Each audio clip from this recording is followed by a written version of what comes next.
चलो आज सीखते हैं कि अपने एंड्रॉयड मोबाइल के जो एड्स हैं वो कैसे रिमूव करते हैं या हटाते हैं। चलिए बात करते हैं सबसे पहले हम कि एड्स होते क्या हैं। एड्स दो प्रकार के होते हैं, एक स्क्रीन एड यानी कि फुल स्क्रीन। मैं दिखा देता हूँ कि फुल स्क्रीन एड्स किस तरह के होते हैं। वो देखिए कुछ इस तरह के होते हैं। और पॉपअप एड्स दूसरा जो होता है वो होता है पॉपअप एड्स। देखिए सबसे पहले यहाँ से ये कुछ इस तरह का एड्स होते हैं। ये देखिए, और आप ध्यान से देखेंगे तो आपको एक ये आइकन साइन, जो कि ये साइन है, ये वाला आइकन वाला, इस आइकन साइन पे अगर हम क्लिक करते हैं तो ये कहता है कि दिस एड्स बाय गूगल। तो हमें ध्यान देना है कि हमें एड्स यानी कि गूगल से ही जो एड्स आ रहा है ये गूगल से आ रहा है, यानी कि वहाँ से कैसे बंद किया जाए। अब मेन्यू में आते हैं, अपने मेन्यू में मैं अपनी सेटिंग में जाता हूँ। मेन्यू में सेटिंग में जैसे ही आ दूंगा तो आपको सबसे नीचे जाके आपको मिलेगा एक अकाउंट्स ऑप्शन। अकाउंट्स ऑप्शन को क्लिक करते ही आपको कुछ इस तरह से दिखाई देगा। आपको गूगल पे जाके क्लिक करना है। गूगल पे क्लिक करते ही आपको कुछ यहाँ नीचे पर्सनल इन्फॉर्मेशन एंड प्राइवेसी के नाम से एक फोल्डर आएगा। इस पर जैसे ही क्लिक करेंगे तो ये ऑटोमेटिकली आपको किसी एक दूसरे पर्सनलाइजेशन पे आगे लेके आ जाएगा। ये कुछ इस तरह से दिखाई देगा, ठीक है सर। देगा गेट स्टार्टेड, नेम, सब कुछ, एवरीथिंग जो भी है सब कुछ नीचे। अब सबको सबसे नीचे आना है, लिखा है ऐड सेटिंग।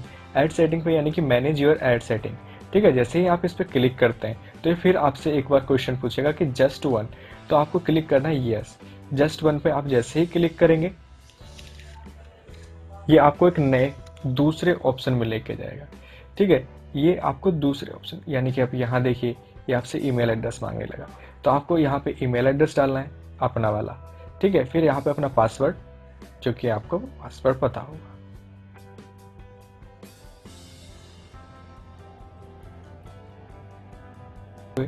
दूसरी साइड पे मतलब कि एक दूसरा पेज खोल रहा है जिसमें लिखा हुआ है कुछ accounts.google.com, कुछ इस तरह से, ठीक है। आप इसका ओपन रखिएगा, ठीक है। ये कुछ इस तरह से आपको दिखाई देगा, ठीक है। टर्न ऑन, ये कुछ इस तरह से। जैसे ही आप इस टर्न ऑन को क्लिक करेंगे इसको ऑफ करने के लिए, तो आपको एक पॉपअप खुल के आएगा। ये कुछ इस तरह से आएगा, turn off ads the personalization. अब यहाँ पे दिखा है टर्न ऑफ, इसको मैं टर्न ऑफ पे जैसे ही क्लिक करता हूँ तो ये कुछ इस तरह से दिखाई देगा, ठीक है। Ads your personalization and now off, इसमें लिखा है opt out of more ads. इस पे जाके मैं क्लिक कर देता हूँ। अब ये देखिए जैसे ही मैं इस पर क्लिक करता हूँ, आप मुझे दूसरी और अलग एक नए लिंक पे लेके चल। देखिए अब इसने कह दिया कि जो कनेक्शन क्वालिटी है वो connection space is good and browser जो है वो सपोर्ट कर रहा है, वो भी उसने कुकीज़ को इनेबल्ड कर दिया है। अब देखिए दिखा रहा है ऑप्ट आउट स्टेटस, यानी कि जो आपका ऑप्टेड स्टेटस है वो क्या है, ठीक है। अब ये देखिए यहाँ से सीधा सीधा लिखा हुआ आ गया स्टेटस चेक कंप्लीटेड, यानी कि उसने 73 पार्टिसिपेट कंपनीज को रिपोर्ट किया है दिखाने के लिए, साफ साफ लिखा भी है।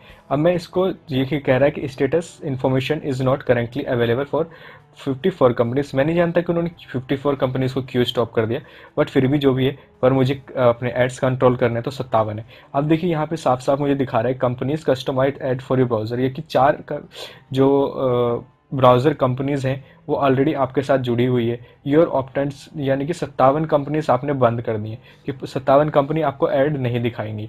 तो मैं इसमें मेक योर चॉइस पे जाके क्लिक कर देता हूँ और सीधा सीधा जैसे कुछ इस तरह से आएगा तो चूज़ और कंपनीज करके, ठीक है, ये रिक्वेस्टिंग ऑप्शन स्टेटस में मुझे फिर से लेके आ जाएगा, ठीक है। ये देखिए अब देखिए यहाँ पे लिखा हुआ है कि ऑप्ट आउट जो कंप्लीटेशन है वो बिल्कुल हो चुका है। इसने कहा कि your opt out request for 30 companies were successful completed for your browser, कि 36 कंपनीज जो है ऑलरेडी हो चुकी हैं और कि वर नॉट कंप्लीटेड 34, यानी कि 34 कंपनीज ने अभी आपके साथ पार्टिसिपेट नहीं किया। तो फिर भी जितना भी है 36 ने तो कम से कम 36 का तो रुकेगा, तो मैं इसको फिर से कंटिन्यू पे क्लिक कर देता हूँ। अब ये देखिए आप ध्यान से देखिए, पहले कुछ और था, अब 93 हो गया। 127 ऑल कंपनीज थी बट अब 93, ठीक है। अब इसको यहीं पे ही स्टॉप कर देते हैं कुछ इस तरह से। चलिए अब बात करते हैं दूसरे बार पॉपअप होता है। अब सबसे पहले पॉपअप क्या होता है, पॉपअप ब्राउजर में होता है। अब ब्राउजर कहाँ से ओपन करेंगे, मेरे पास मैं 2 ब्राउजर में आपको करके दिखाने वाला हूँ। सबसे पहले यूसी ब्राउजर है, मैं यूसी ब्राउजर और अपने क्रोम में। तो यूसी ब्राउजर में कैसे करते हैं, यूसी ब्राउजर में सबसे ज़्यादातर लोग यूसी ब्राउजर यूज़ करते हैं। तो मैं इस पे यहाँ पे इस बीचों बीच जो यहाँ पे क्लिक है, यहाँ पे मैंने क्लिक किया है, इसको ये ओपन हो रहा है और ये देखिए ओपन हो गया। मैंने यहाँ से इसको ऐसे किया, और यहाँ पे मुझे टूल्स का ऑप्शन दिखाई दिया। मैंने टूल्स पे क्लिक किया। अब ये टूल ये अब देखिए कुछ इस तरह से मुझे ये स्क्रीन खुल के आ गई। यहाँ पे लिखा है स्पीड मोड, एड ब्लॉक पे मैं क्लिक करता हूँ, फिर ये मुझे दूसरी साइड में लेके जाएगा। ये देखिए मैंने साफ साफ कर रखा है एड ब्लॉकर को इनेबल कर सकता है, पॉवर एड ब्लॉकर को मैंने इसको बंद कर रखा है। ये ब्लॉक स्ट्रिक्टली एड से, यानी कि आप इसको बिल्कुल भी यूज़ कर सकते हैं, दोनों एड्स के यूज़ कर सकते हैं। और इसमें खासकर चीज़ ये कि फ़िल्टर्स फेज, यानी कि कितने इसने फ़िल्टर फेस किए हैं आपके लिए। और यहाँ पे दिखाएगा देखो इमेज एड्स कितने सारे उसने स्टॉप किए हैं, हिडन एड्स कितने सारे स्टॉप किए हैं, वायरल एड्स कितने सारे किए, बहुत कुछ दिखाएगा इसको बंद करने के लिए। अब आते हैं दूसरे वाले यानी कि क्रोम के। ये देखिए मैंने अभी अपना ब्राउज़र यूज़ किया और यहाँ पे मैंने क्लिक किया इसके मेन्यू में यहाँ पे, और ये देखिए मुझे कुछ इस तरह से ऑप्शन दिखा। यहाँ पे सेटिंग्स ऑप्शन है, सेटिंग्स ऑप्शन में मैंने क्लिक किया है और ये मुझे नीचे की ओर, जैसे नीचे नीचे यहाँ पे एक ऑप्शन आ रहा है साइड सेटिंग पे मैंने क्लिक किया और ये मुझे कुछ इस तरह के ऑप्शन दिखा रहा है। यहाँ पे मुझे दिखना है पॉपअप्स ब्लॉक दिखा रहा है। ये देखिए blocked sides from showing popups recommended, यानी कि आप क्रोम ने पहले से ही बोल रखा है कि इसको रिकमेंडेड बंद ही रखिए। मैं इसको अगर यहाँ से ऑन भी कर देता हूँ तो देखिए इसमें लिखा हुआ अलाउड, तो अलाउड मुझे नहीं करना।